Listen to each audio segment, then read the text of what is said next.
Okay, good evening, everybody. I think this is part 37 of Finding Your Path, our exploration of Mesilas Yesharim by Rabbi Chaim Tzato. We're continuing now with chapter 11. The paragraph we're going to starts with Hine Adheina Dibarti. Says the Mesilas Yesharim, up till now, I've been speaking Hine Adheina Dibarti al Ketzatz Mitzvahs. A few mitzvahs, Masha Oneroyim Shebnei Adam Nichsholim Bahem Alarov. In the past, we talked about Shabbos, we talked about Kashrus, the various matters that people slip up in, they make mistakes in. And what he's going to say is now like a general idea. We've spoken about a few of these areas. The principle is that the Mesilas Yesharim is saying that it doesn't just stop here. Every negative mitzvah in the Torah, every don't do mitzvah in the Torah has these same details, fine points, which have to be examined, understood, and guarded from transgressing. There is no mitzvah,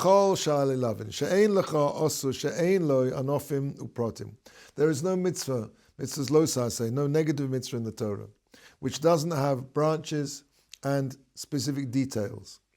Mehem chamurim, mehem kalim. And those details are both serious branches which are serious problems, and those which are less serious. Umisha rotzilios noki. And again, the whole idea of this chapter is somebody who wants to be a noki, somebody who wants to reach a perfection in his stage of guarding in the performance of the mitzvahs, specifically mitzvahs lo saseh. As we've said before, the idea is that a person, when he wants to clean something very thoroughly, first of all, he does like a clean out, as they say, and then he has to go and in detail go through again and go over what he's already cleaned and examine it and give it a second round. It's mashma from the fact that he structured the book in this way that it's impossible to do everything. It's impossible to just clean yourself out completely. It's not going to happen. A person who wants to be a noki has to first of all take on, so to speak, the more obvious, the more egregious faults that a person has. And then he has to, in detail, analyze all of his actions as he's speaking about now. Person who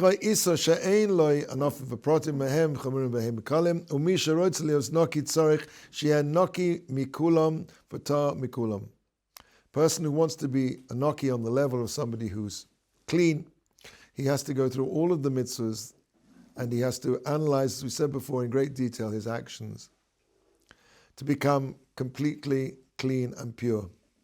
Chazal already said in Yesharim, Shinaich ke'eder harachelim. Your teeth are white like the female goats. A rachel is like I think it's a goat it's a goat. A ewe. Ma rachel zu tzanua. Just like a rachel is tzanua, is I don't know how you translate tzanua into English. I'm sure there's an English word for it. The idea of tzanua is private. Somebody who keeps themselves to themselves. It's a midah of a feminine midah, to be inward. Huh? Modest. Okay, to be modest. Yeah, modest is not a very good word, because modest also is like in opposition to being somebody who's big-headed. So it means modest in the sense of inward and not someone who's showing off. Kacho Yisrael Tzanuim.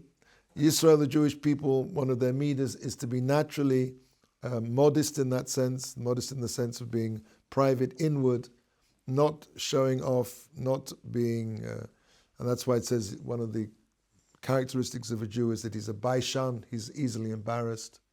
Jews are by nature, by inheritance, baishanim, easily embarrassed, rachmonim, merciful, and gemulei chasodim. They are people who do kindnesses to other people. That's in our genes. That's in our genes. Milchemes Midian, in the war against Midian. And let's understand this. Rav Huna b'shem Rav Acha Omar. What does that mean? Shalo. What does it mean that tznuim in this war against Midian?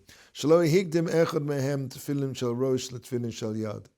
that they were careful in the mitzvahs, they were clean in their observance of all the mitzvahs to the extent that none of them put on the tefillin of the head before the tefillin of the yad, of the arm. There's a correct order to put on tefillin, and even something as detailed as that the Jewish people were considered to be nekiim in that. She'ilu hiktim echad lo haya Moshe meshabchon, because had it not been for the fact that this was true of everybody, that Moshe would not have praised the Jewish people, lo yotzim misham b'shalom, and also they would not have come out of the war in peace, meaning they would have had problems on the battlefield.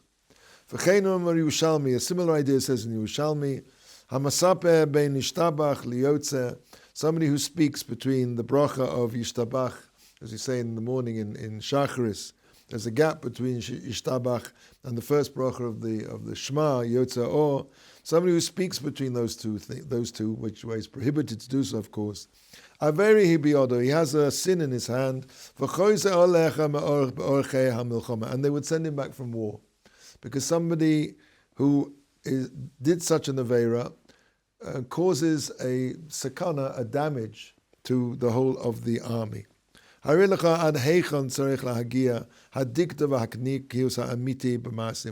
just giving these two examples of to what extent a person, if he wants to be noki, has to be so careful, so analytical, and to examine very carefully if all the details and all of the pratim, the specific aspects of all of the mitzvahs, in order that he can reach this level of nikiyut, of becoming a rochel with these white teeth, so to speak. That's the mashal. Okay, now we're going to move on to another area, which is the area of midot, of character traits. Just as a person needs to purify, cleanse his actions, similarly, he has to be clean when it comes to his midot, his character traits.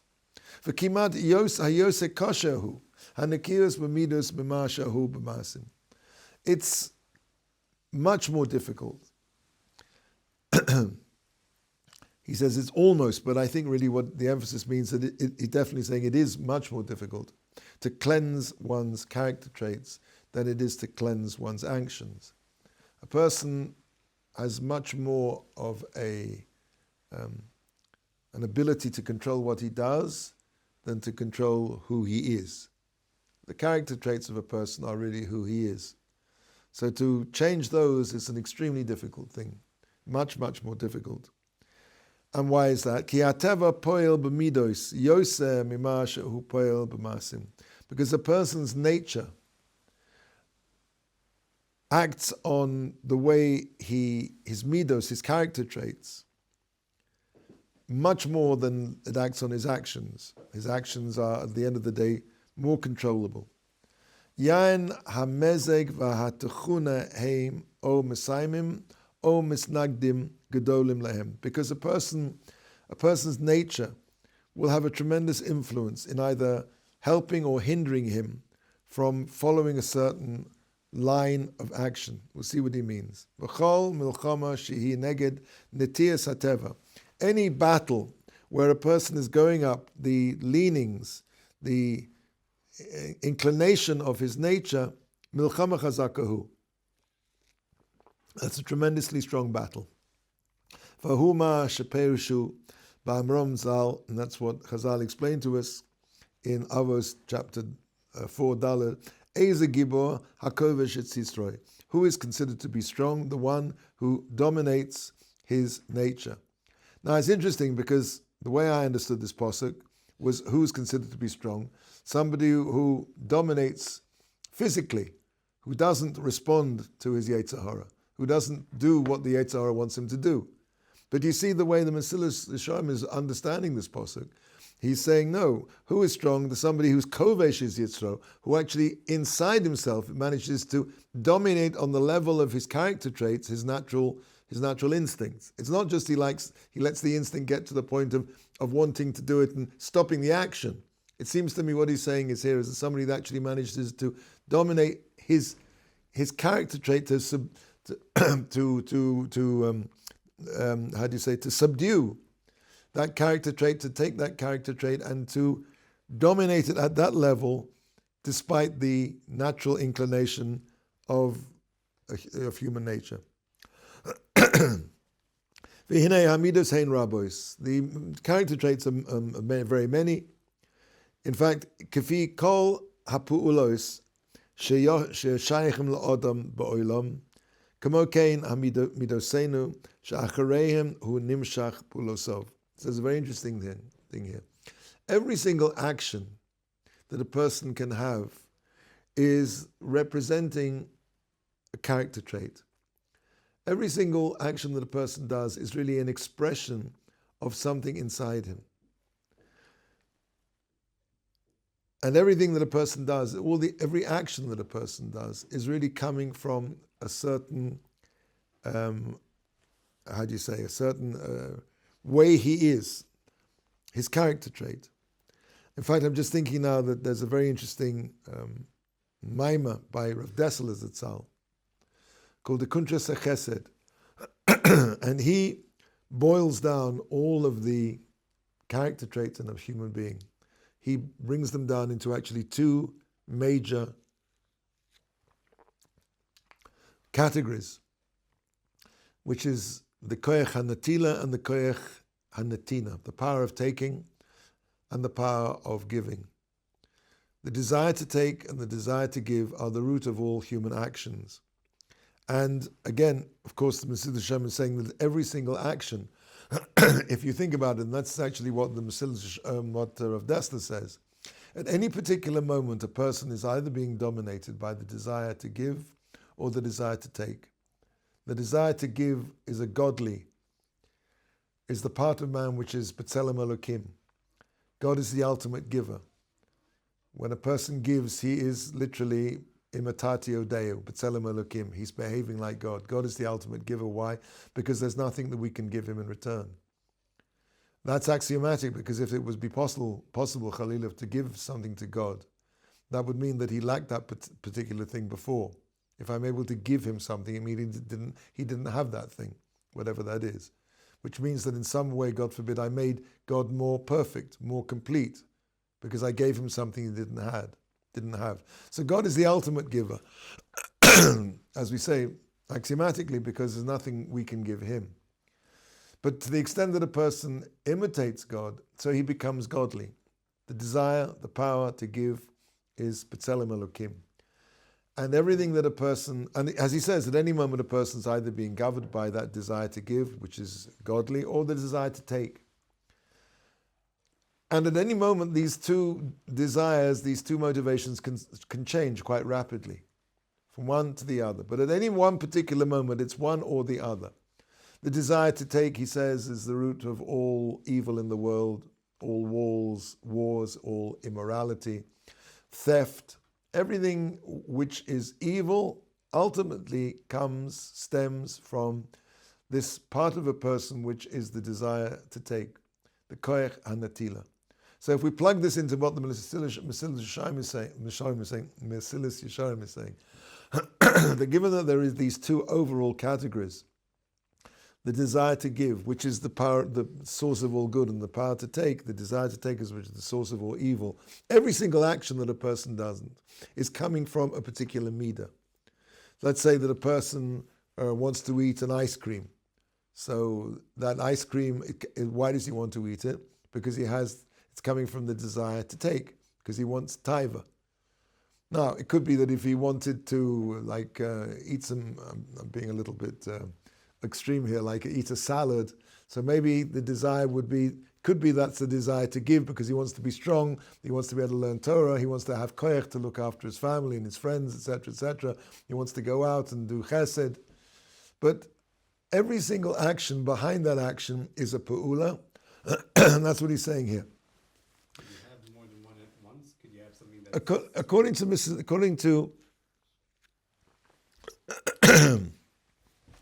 According to Rav Dessler, and it's an interesting point, he says that at any one particular moment, a person is being motivated by one or the other, and it can change very quickly.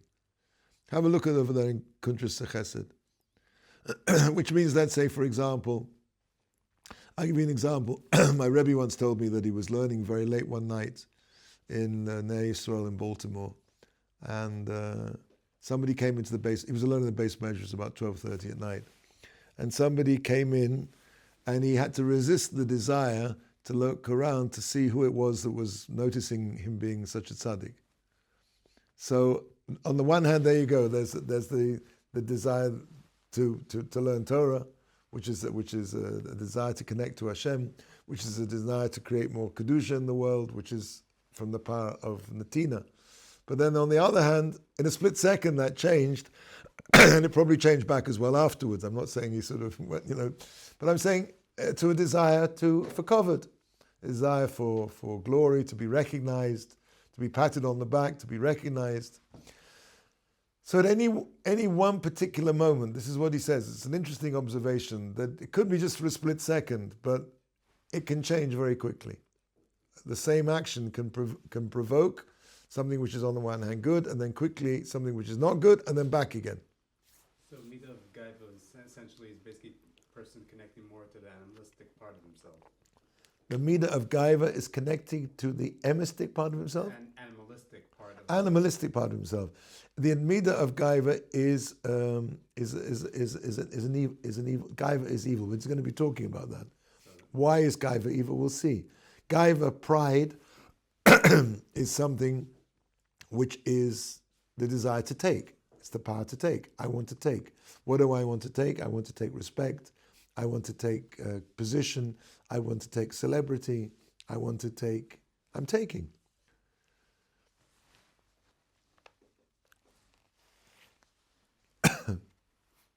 Okay, so as we said, Eze Gibah Hakovish is Yitzroi, the midas of many, and as many actions that a person can do in this world, so correspondingly are the midas behind those actions, the character traits which motivate those actions. Omnam, k'shmo dibarnu b'mitzvos shahaya l'tzorich lehitnokos b'hem yoseh. So just as we spoke about mitzvahs which require more action in order to purify ourselves from them, as we went through in previous weeks, keeping Shabbos, kashrus, v'chule v'chule, dainu mimashe regilus b'nei adam lahakoshel, meaning areas in which a person is more prone to fail in his physical performance. Kain medaber, we're also going to speak, b'midas harashois ba'arichos arichus ion yoseh mipnei regilosenu bahem. So similarly, he's going to discuss now the certain character traits which people are more prone to trip up in, given that these are just, so to speak, the ones that are most common. But that doesn't mean it stops there, as he said before, when it comes to physical actions. Similarly, with midos, we're going to discuss the more problematic, the ones that people most usually have problems with. And they are gaiva, pride, kas, anger, kina, jealousy, taiva, and lust, desire for physical things. Hein kol ela midas rois asher osam nikeres umufusemis. These are all character traits which are bad and whose evil is recognized and well known. Ein tzarich la rayos. We don't need to bring proofs that these things are bad. Ki hinei rois heina ba'atzmon, because in essence these character traits are bad in themselves. V'ra'os b'toldosehem, and they bring in their wake what they cause is also evil. Ki kulon chutz mishuras haseichel, because all of them are outside logic. Any intelligent person understands that these things are bad. V'chochma, and wisdom. V'chol achas kedai la'atzma lahovi es ha'odem el averus chamurus. And each one of these bad midas will necessarily bring a person to serious sins. For example, just take the last one, taiva. It's clear that taiva, physical desire, can bring a person to obesity, and he can be over on the love of not looking after him. The Torah says we're supposed to look after our physical bodies very well. Taiva also brings a person to the avera of immorality, of looking at things that he shouldn't be looking at. So apart from the actual desire itself, it leads, and just giving one example here, of many averas which come in its wake. We're going to start first of all with gaiva. Gaiva, pride. So mikra mole mas here, v'oimer. There are many sayings, there are many places where the Torah and Chazal warn us. For example, it says in Devarim, "V'ram levavecha v'shachachta es Hashem Elokecha." Your heart will become raised up, v'shachachta es Hashem Elokecha, and you'll forget Hashem. When a person feels that he is a self-made man, when he did it himself, so the first thing he's going to forget is everything comes from Hashem. So there you go. There's a bad midah. The bad midah is gaiva. I did it myself. And what does that lead to? Immediately, or eventually, and not so far eventually along the line, that can lead to a denial of Hashem. Now, it may be that a person will not, if you ask him, do you believe in God? Yes, I believe in God. But he's already limited. Yeah, there's a God in the world, but you know something? I did it. I'm the one who did it. So in a sense, that's a denial of Hashem. And you're going to forget Hashem. Hashem is the one who did it for you.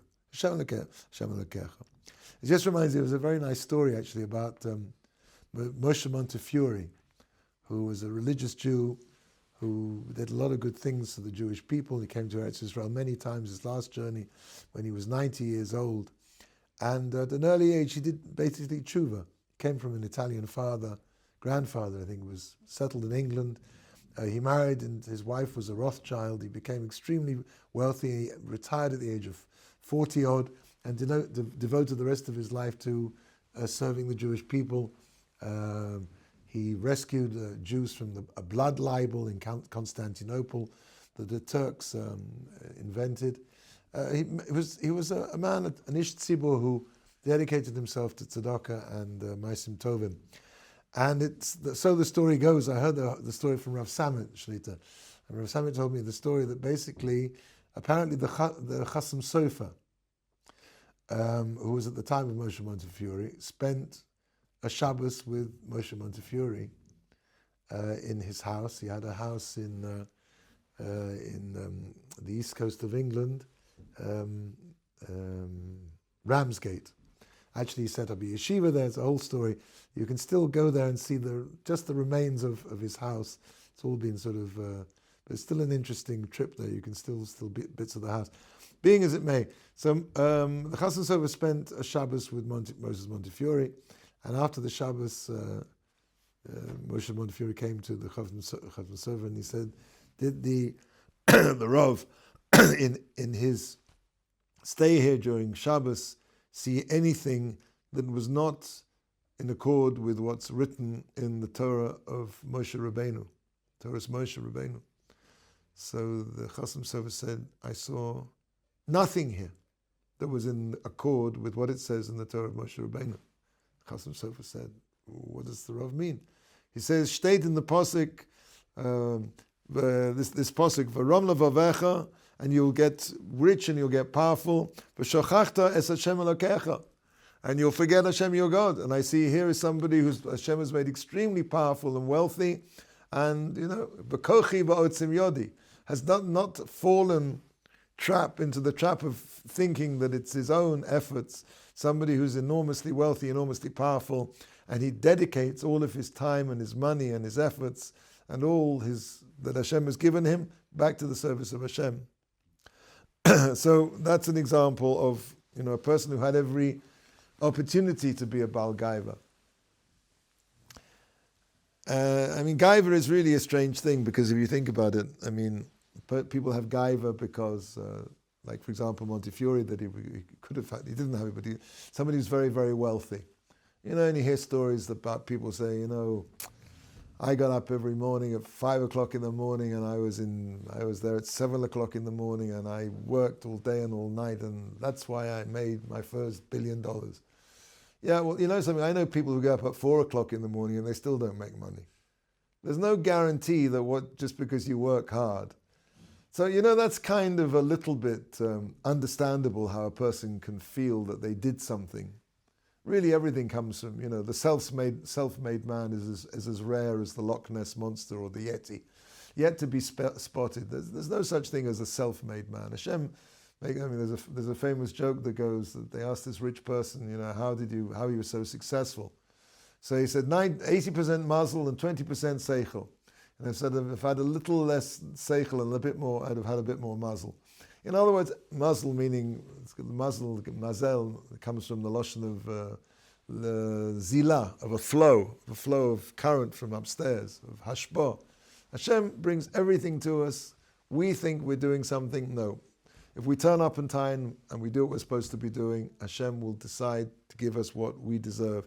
And our actions are only there to conceal the miracle of Him sustaining us from every moment to every moment. So, okay, businessmen having gaiva is somewhat understandable. What really amazes me is when you see people who are very good looking having gaiva, you know, sort of preening themselves in the mirror.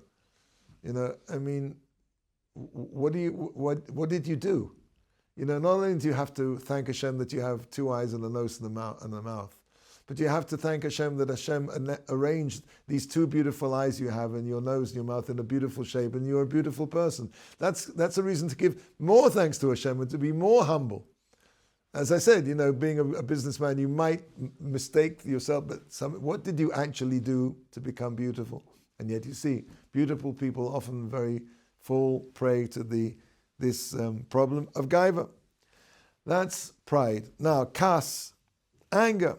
Omruzal kol hakois yeh beinecho ki'ilu kofa be'ika.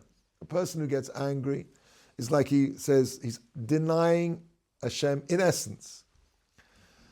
It could be the person who gets rich and he's a Baal Gaiva, he's denying Hashem, but not in his essence. He's denying that Hashem really had anything to do with his success. But yeah, there's a God somewhere out there. He's fine. As long as he doesn't get in the way of my success, I'm myself. But somebody who gets angry. Anger comes from the root of denying that there's a God in the world. Because if you think about it, it says when a person has Shavisi Hashem lenegdi somid, when a person gets angry, it says, the Chazal says, it's as though he's worshipping an Eil Zor, a foreign God. He's forgotten completely there's a God in the world. Anger is like, you know, if you're in the throne room of the king, you don't get angry. And if you get angry, what does that basically mean? You're denying that there's a God in the world. It's too high. It's the 2 sides of the same coin. Anybody who gets angry is basically lost it. What have they lost it? They've lost the fact that there's Shavisi Hashem. I'm standing in the presence of Hashem. So that's why he says, he compares that to his kofa be'ika. It's like he denies in essence there's a God. There are other explanations, but let's move on. Kina v'taiva. He puts these together. Jealousy and lust, desire. Shoninu b'hedya, he's bringing explicit psukim for these. Avos says, Hakina v'hataiva hakovod, motzin es ha'odam min ha'olam. They take a person out of the world. Kina.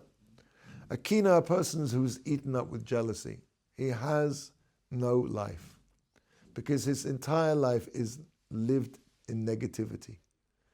Anybody who gets into jealousy, he becomes obsessed. He loses who he is. His whole life is based on the jealousy of this other person. He can't bear to see this other person's success. And so all the things that he has in his life, all the wonderful things that he has in his life, he's completely oblivious to. Because he's living in this jealousy. That's what's giving him a terribly negative power. He's defining his whole life. He lives in this terrible, you know, I think it was Shakespeare who said, jealousy is the green-eyed monster that mocks the prey it feeds upon. The more jealous a person is, the less sipuk, the less pleasure he can have from his own life. And taiva basically, apart from, he said, from leading to numerous averas. But taiva, back to Rav Dessler here, desire, the koyach hanatila, of which taiva, desire, is really the root of. The desire to take is based on not the object at all. I don't know if you've ever had this experience. You can substitute the... if you've ever had an obsession about something, like, I don't know, let's say iPhones, an iPhone, or you can substitute this with a car or a guitar or whatever your particular... it's the desire to take can take you overtake you. The desire to take goes like this. You see an ad, and that's why ads are so good at this, worming their way into your consciousness. Let's take, for the sake of argument, an iPhone.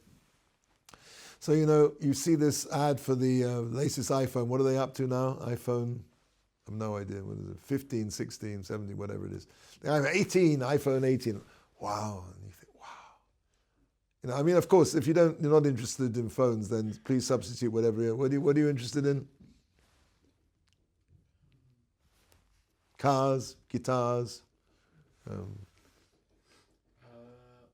guess cars. Cars, okay. So cars aren't as cheap as iPhones, so it's probably. But let's say that that you're in the position. What? Headphones. Yeah, headphones. Okay, headphones. So what's your favorite headphones? I think the JBL. JBL headphones. Okay, like these ones are not the in-ear ones, the over-ear ones, right? JBL earphones. Okay, so you have a very nice pair of JBL earphones, but you see this ad. What's the number JBL that you have? It doesn't right. So now you see, okay, this new ad, JBL have brought this brand new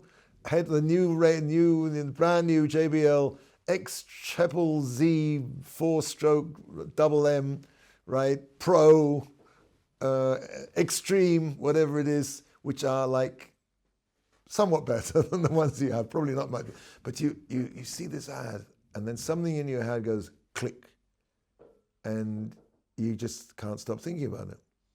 And you go into davening and you go, Baruch Atah ha JBL earphones. It takes your mind over.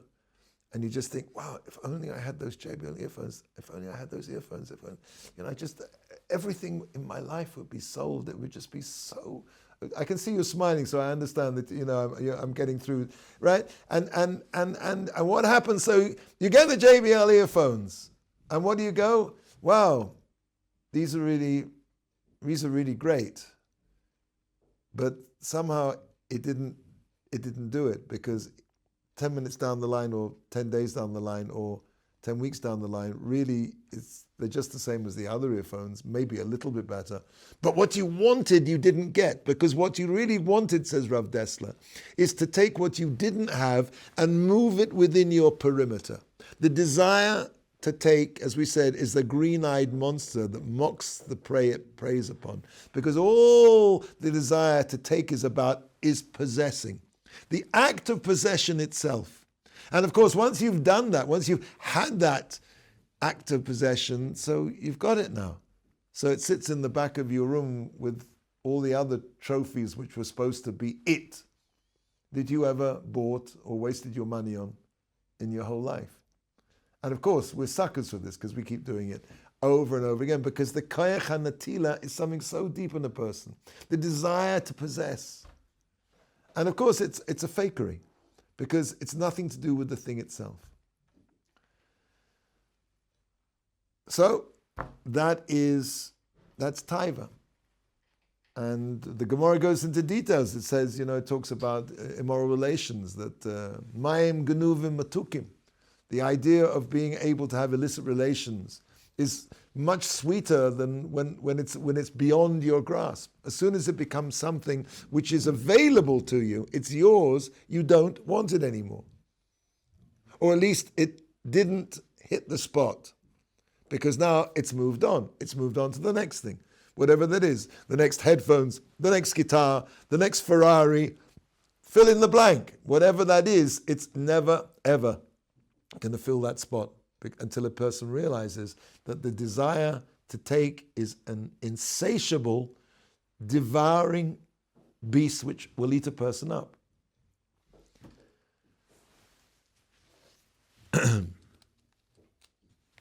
So, that's the idea of kina v'atayva v'akovod, and we'll talk about kovod later. Motziin es ha'odem min ha'olam. It takes a person out of the world.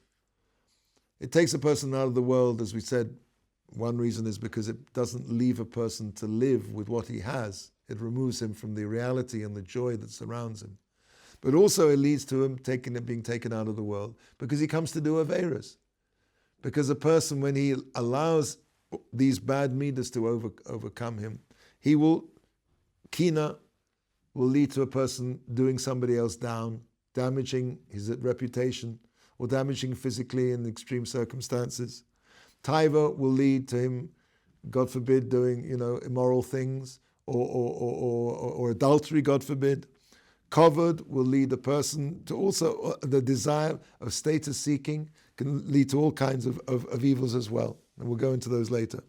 Omnam ha'inyan hamitztorech bam hu lihimoled mehem mikol anfehem ki chulam ke'echot suri hagefen nechriya v'natchil ledaber bam rishon.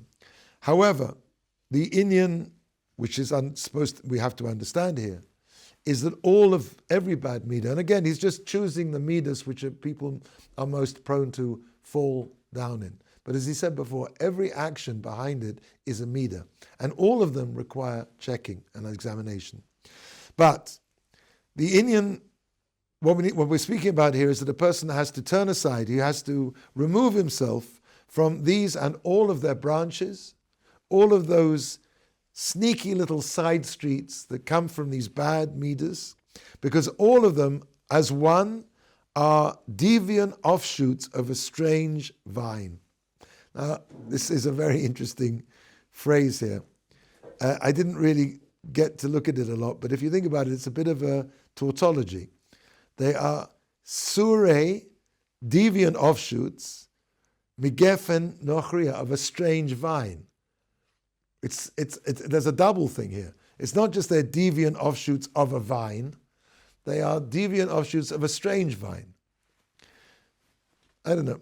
Maybe I'll try and think about this and come up with some answers. But you hear the question, right? Why? Yeah. No, I'm saying he says they're deviant offshoots of a strange vine. Why do you need if it's a strange vine? Why do you need a deviant offshoot? And if it's I would understand the principle. Or if it's a deviant, or if it's not a strange vine, then a deviant offshoot is enough. Why? It's like it's a double-barreled thing. It's a V'nas. Maybe it comes from like a strange place, and the offshoots are deviant from that place that it comes from. Or something. Yeah, but I'm saying, what is that? I'm sure that's something. It's surely telling us something more, unless you want to say. No, I'm not sure. V'naschil ledaber bam rishon. We're going to speak about them one by one, and Bezrat Hashem will carry on next week with the bad midah of gaiva.